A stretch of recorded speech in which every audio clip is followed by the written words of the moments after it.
வணக்கம். சென்னை கூடுவாஞ்சேரியில இருக்கக்கூடிய Greenland நர்சரில exotic fruit varieties நிறைய நம்ம செடிகளா சேல்ஸ் பண்றோம். அதில ஒரு செடி தான் இது.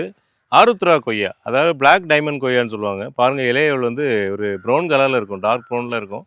பார்த்தீங்கன்னா, இலை பீட்ரூட் கொய்யாவுக்கும் இதுக்கும் டிஃபரன்ஸ் இருக்கு. இலை வந்து ஒரு குழிவா, ஒரு வளைவான தோற்றத்தில இருக்குது. அதில பீட்ரூட் கொய்யாவில நீளமா இருக்கும். இந்த கொய்யாவ பொறுத்தவரைக்கும் ரெட் டைமண்ட் கொய்யா மாதிரி ஷார்ட்டா இருக்கு. இந்த இலை வந்து ரொம்ப ஷார்ட்டா இருக்கு. இந்த செடி ஒரு செடி நம்ம நர்சரியில வச்சு மெயின்டெயின் பண்ணிட்டு இருந்தோம். அதில பறிச்ச பழம் தான் இது. ஃபர்ஸ்ட்டு தமிழ்நாட்டில ஒரு ஆருத்ரா கொய்யா இல்லைன்னா பிளாக் டைமண்ட் கொய்யாவ அறுவடை பண்ணியிருக்கோம்னா நம்மளா தான் இருக்கும்னு நினைக்கிறேன். இதனுடைய பழம் டேஸ்ட் எப்படி இருக்குன்னு பார்க்கலாம். பாருங்க. நல்ல ஒரு ரெட் ரெட் கலர்ல இருக்குது.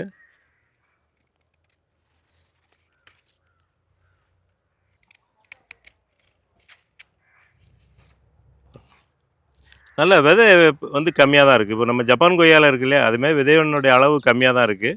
அ எண்ணக்கூடிய அளவுக்கு தான் இருக்குது. சதைப்பகுதி அதிகமா இருக்கு. சதைப்பகுதி ரொம்ப அதிகமா இருக்கு. பாருங்க. ஃபுல்லாவே சதையா தான் இருக்கு. ஒரு கிரன்ச்சியா இருக்கு. அத கட் பண்ணும்போதே ஒரு பேரிக்காய் கட் பண்ணா என்ன ஃபீல் கிடைக்குமோ அதேமாரி உணர முடியுது. சாப்பிட்டு பார்க்கலாம்.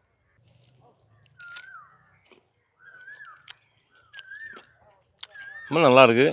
நல்லா சுவையா இருக்கு. நல்லா இனிப்பாவும் இருக்கு. விதைகளே ரொம்ப கடிபடல. பல்லு இல்லாதவங்க கூட சாப்பிடலாம் அந்த மாரி இருக்கு.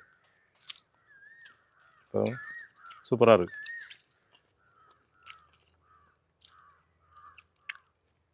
பிளாக் டைமண்ட் கொய்யாவை பொறுத்தவரைக்கும் தமிழ்நாட்டில யாரும் செடிகள இன்னும் விற்பனைக்கு கொண்டு வரல.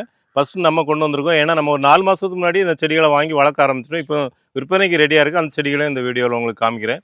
ரொம்ப நல்லா இருக்கு. இந்த செடிகள் வேணுனா எங்க நர்சரி நம்பர் 9841 986 400 நம்பருக்கு கான்டாக்ட் பண்ணி வாங்கி பயன்பெறுமாறு அன்புடன் கேட்டுக்கொள்கிறேன். நன்றி, வணக்கம்.